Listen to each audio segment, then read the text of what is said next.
need innovations from big companies and from startup companies. So far, it's mostly been the startup companies that go and cause trouble, and then the big companies wake up and go, oh, okay.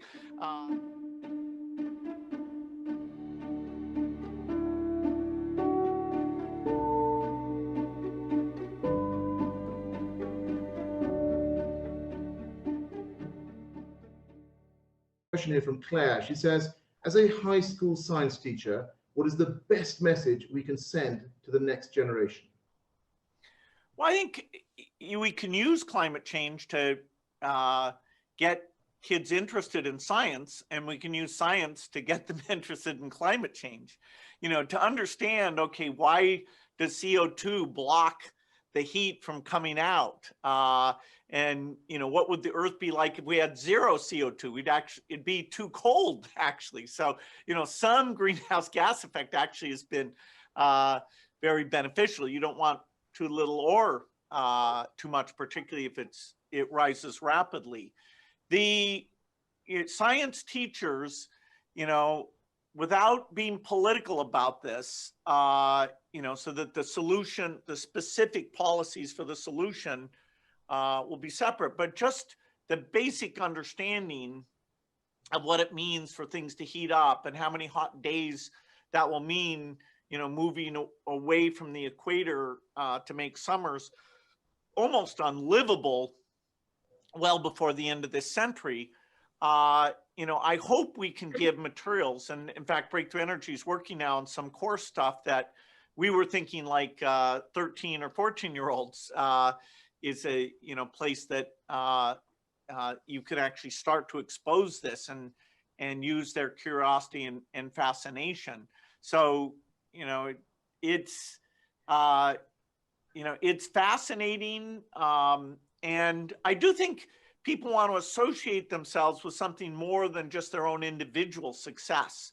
And so there's almost a religious commitment to the earth and, you know, what we're doing for future generations. And, you know, this cause, there aren't many causes that, you know, can draw the globe together, you know, where we work in a positive sum type way. And so, you know, the various youth organizations connecting up with each other and the best practices in the education system being shared, I think there's a lot to do there. Yeah, and I mean, you will know this, but, you know, we've set up a civil society and youth advisory group as part of COP26 to help us, you know, on the road to COP26, get their views, get their thoughts. I think it's going to be so important and vital. But you talked a little bit about hydrogen earlier, and we talked about green hydrogen. And we've got a question here. It's from Anonymous. So I don't know who it is, but it's anonymous. It says, what is your take on hydrogen, and how crucial do you think it will be in achieving net zero? It could play a very big role. You know, I emphasized how the manufacturing sector is the place we've made the least progress, even though it's the biggest overall source of emissions. Many of those manufacturing processes, if you could get clean green hydrogen that was very, very cheap, you know, then you, instead of making steel with coke, a form of coal, you would just do direct hydrogen reduction.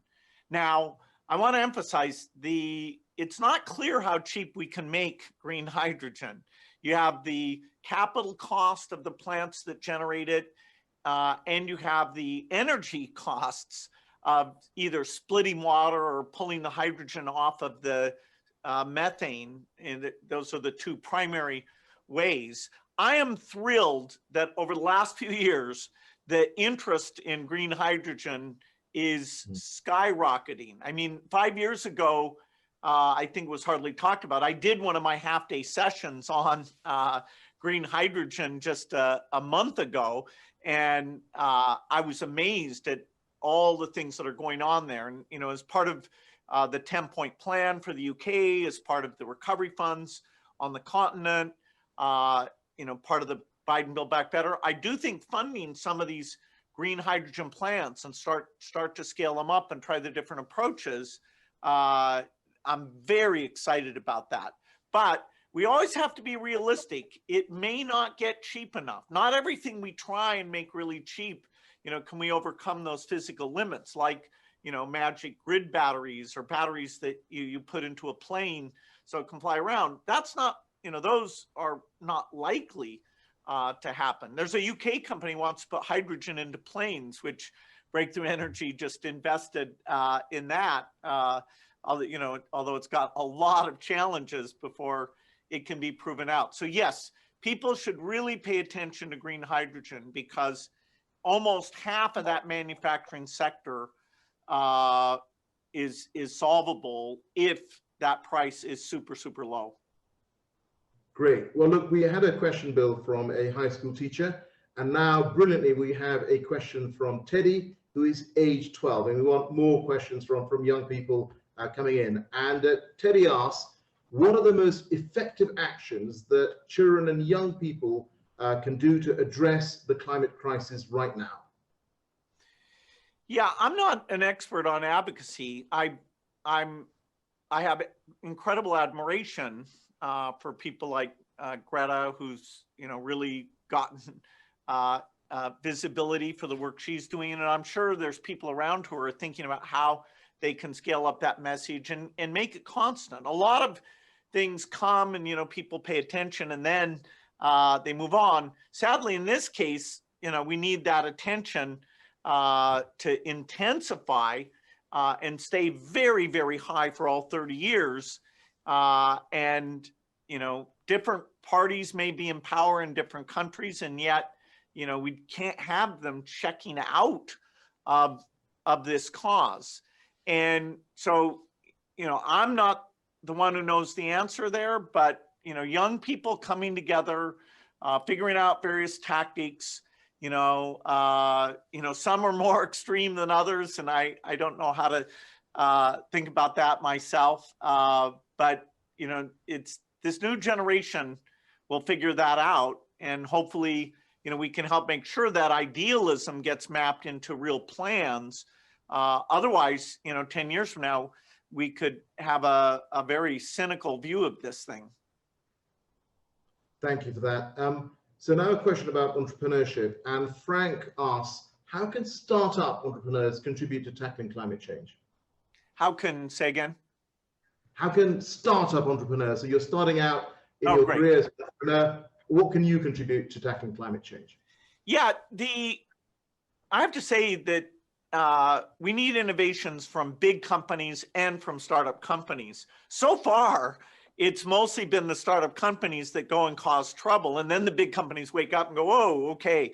So like the car industry, Tesla showed you can make a pretty darn good electric car. Now you have, General Motors announcing that after 2035, they're not even going to make gasoline cars. So it shows that we've come a long ways, and that extra cost to bring going green has come down phenomenally.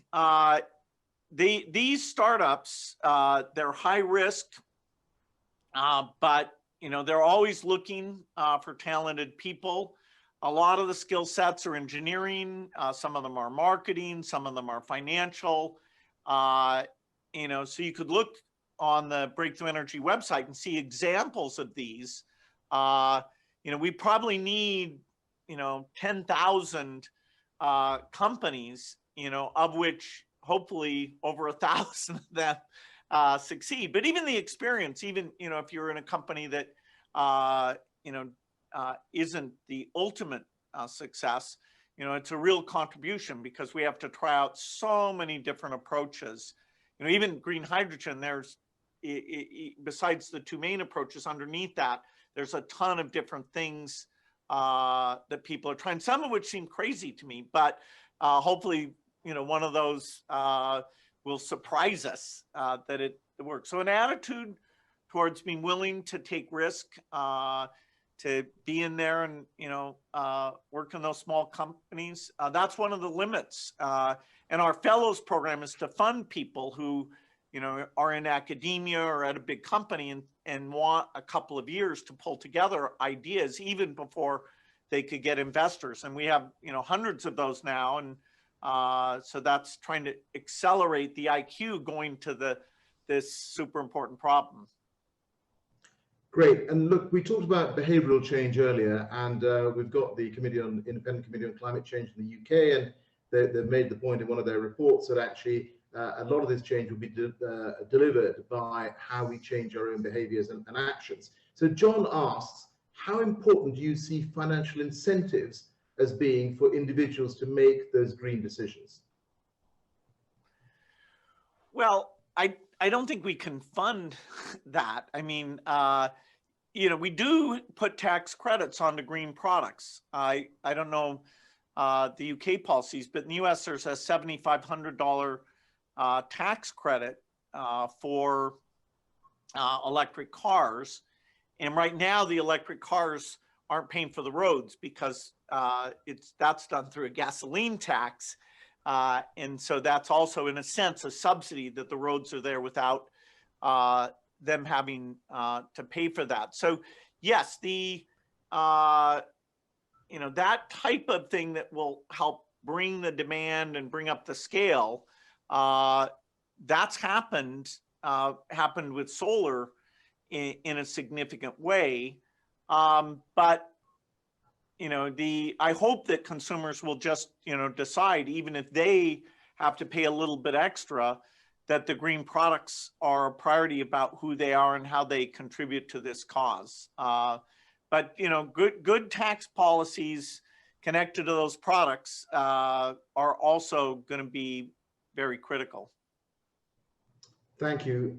Lucy asks a question. She says, how optimistic are you about humanity's chances? And I'm going to throw in something about COP26 as well. You know, how important, you've been to lots of previous COPs, you've been through this, you've been part of those discussions. How important is this year's COP in Glasgow?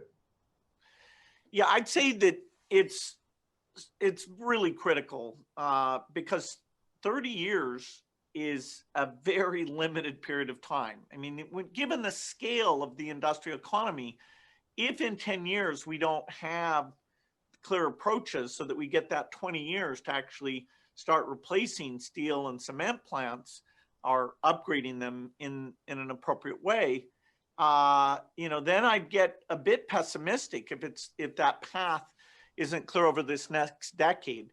So particularly for the rich countries in driving those things, the consensus, the coordination, you know, we don't have extra time left. Paris was great because although a lot of it was the near-term goals, we did show a collective willingness to come together and countries to put resources into their reductions and to encourage each other. You know, in the US, some people say, well, if the other countries don't do it, why should we? Well, yes, that kind of cynical view actually is somewhat legitimate. So people should see in COP26 that it's even more than Paris. You know, a few countries may not have that 2050 goal yet. China's talking about 2060. We hope that over time that they'll pull that in, that they'll speak about being less involved with coal in some ways. You know, so they're super important. You know, the fact that Biden's, you know, viewing this as a critical event for himself. The idea of getting innovation even more clearly on the agenda, including this catalytic buying part of it. You know, I'm thrilled that the UK is taking it so seriously. You know, I think because the UK set a good example, that everyone, you know, will come in wanting to show stronger commitment.